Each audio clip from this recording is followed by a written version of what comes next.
Halo teman-teman semuanya, bagaimana kabarnya? Mudah-mudahan baik-baik saja ya. Mudah-mudahan sehat raga, sehat jiwa, dan sehat kuota. Bagaimana jadinya jika sekerombolan geng sadis mau menyerang wilayah Anda? Mau dilawan, mau lari, atau mau jajan seblak saja biar kenyang? Pertanyaan tersebut ada hubungannya dengan alur film yang akan saya bawakan di kesempatan ini yang berjudul Gunfight at Rio Bravo. Supaya tidak berlama-lama, yuk kita lanjut ke ceritanya. Yuk goloyor.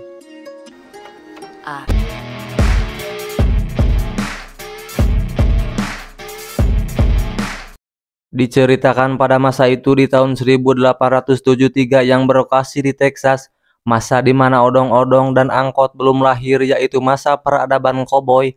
Di lokasi yang bernama Desa Balai Buta, seseorang yang bernama Ipan alias John Basil Turchin nampak di pagi hari yang cerah sedang menikmati sebatang bako mole.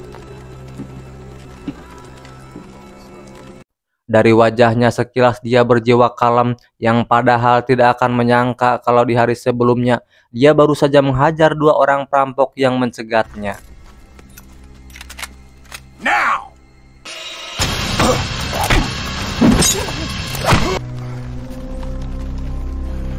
Di pagi itu nampak tiga orang berkuda menghampirinya dan salah satu dari mereka menanyakan kantor serip atau kantor polisi, yang diketahui ternyata dia adalah penegak hukum berpangkat marsekal bernama Marsekal Austin Carter, yang saat itu bersama wakilnya membawa tahanan menuju ibu kota dan bermaksud numpang istirahat sebentar di kantor kepolisian.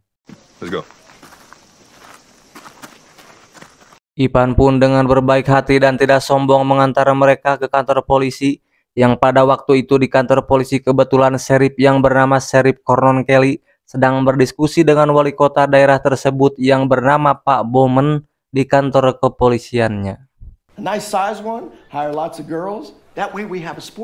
Ipan pun mengantar ketiga orang tersebut dan Marsekal pun menyampaikan maksud kedatangannya, yaitu numpang istirahat sementara di daerah tersebut dan nitip tahanan di selnya, yang diketahui ternyata tahanan itu adalah pemimpin komplotan geng Hellhound yang terkenal berbahaya, sadis, suka membunuh, merampok, dan nyulik randa. Dia yang bernama Ethan Risley.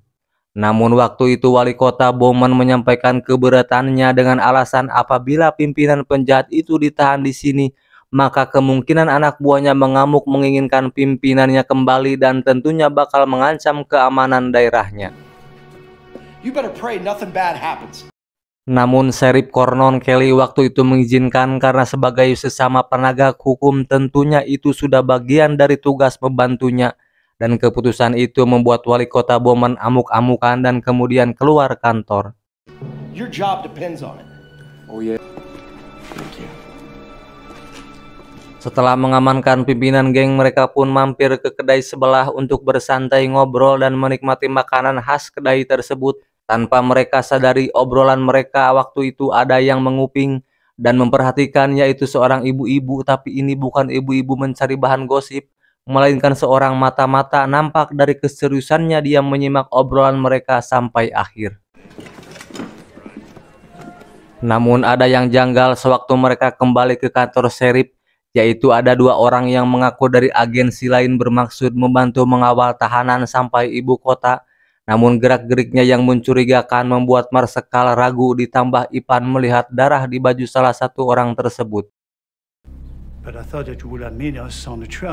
Dan benar saja, ketika mereka merasa penyamarannya dicurigai, akhirnya mereka menunjukkan aslinya bahwa mereka memang agensi KW, yang sebenarnya bagian geng Hellhound yang bermaksud membebaskan pemimpinnya yang ditahan.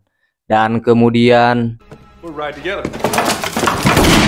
dari situ terlihat bahwa Ipan bukan orang sembarangan. Itu terlihat ketika dia menembak satu penjahat dengan keakuratan tingkat tinggi walaupun posisinya sulit. Temannya Marsekal yang kena tembak waktu itu sempat mau dirawat oleh perawat cantik yang sekilas mirip sales rokok di kampung saya.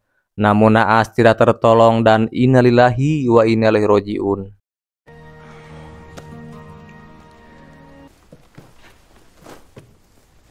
Terjadi obrolan panjang waktu itu antara Marsekal, Ipan, dan perawat, yang setelah ditelisik karena keakuratan cara Ipan menebak, ternyata Ipan adalah mantan jenderal perang, namun karena sesuatu hal Ipan tidak mengumbarnya. Now I remember. It was during the war. It's an honor to see you again, General. Beralih ke tempat lain, seseorang sedang disiksa yang orang itu adalah agensi yang asli mau ikut ngawal dan tertangkap oleh kelompok geng Hellhound yang pemimpinnya ditahan. Kemudian datang seorang mata-mata yang itu adalah ibu-ibu yang diceritakan di kedai dan menceritakan informasinya waktu itu. That's crazy. Both your men are dead. Está bien, gracias. Dan dengan kemarahannya atas pemimpinnya yang ditangkap waktu itu pun dilampiaskan kepada utusan agensi yang tertangkap waktu itu. Dengan sadisnya ditunjukkan dengan tidak berperi kemanusiaan dan berperi perkoboyan.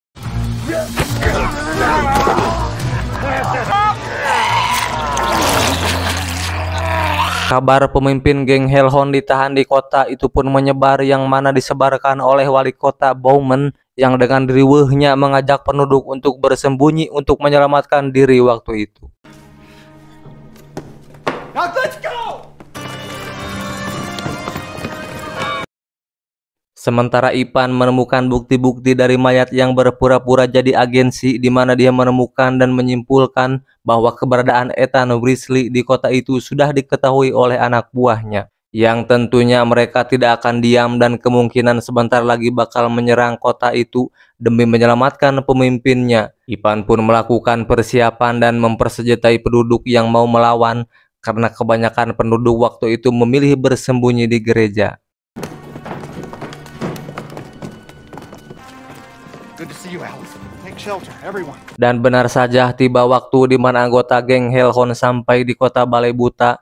Pasukan geng yang beranggota 10 orang tapi terkenal dengan kesadisannya pun menyerang, yang mana kebanyakan penduduk kota itu memilih bersembunyi.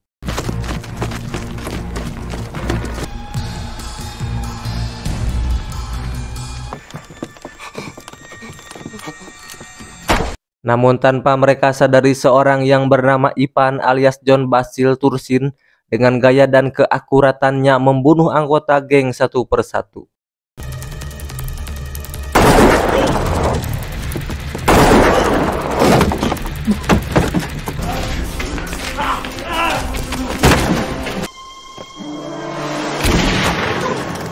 Namun tersisa 2 anggota geng waktu itu berhasil menyandera pendeta, yang mau tidak mau memaksa Sheriff Cornell Kelly harus membebaskan pemimpin geng yaitu Ethan Wrisley sebagai tukarnya, karena mereka mengancam akan membunuh pendeta dan membakar gereja yang mana di dalamnya terdapat penduduk yang sedang bersembunyi. Walau akhirnya mereka menyalahi janji karena tetap membunuh pendeta. Halo teman-teman semuanya, bagaimana kabarnya? Mudah-mudahan semuanya baik-baik saja ya. Sehat raga, sehat jiwa, sehat kuota. Kemudian bagaimana jadinya jika segerombolan anggota geng ini tidak ada apa-apanya di hadapan mau dilawan, mau lari, atau mau anggotanya dengan gampang dibabat habis. Pertanyaan tersebut ada hubungannya dengan alur film yang akan saya bawakan di kesempatan ini yang berjudul Gunfight yang menembak duluan dengan cepat dan akurat. Dialah pemenangnya. Goloyor.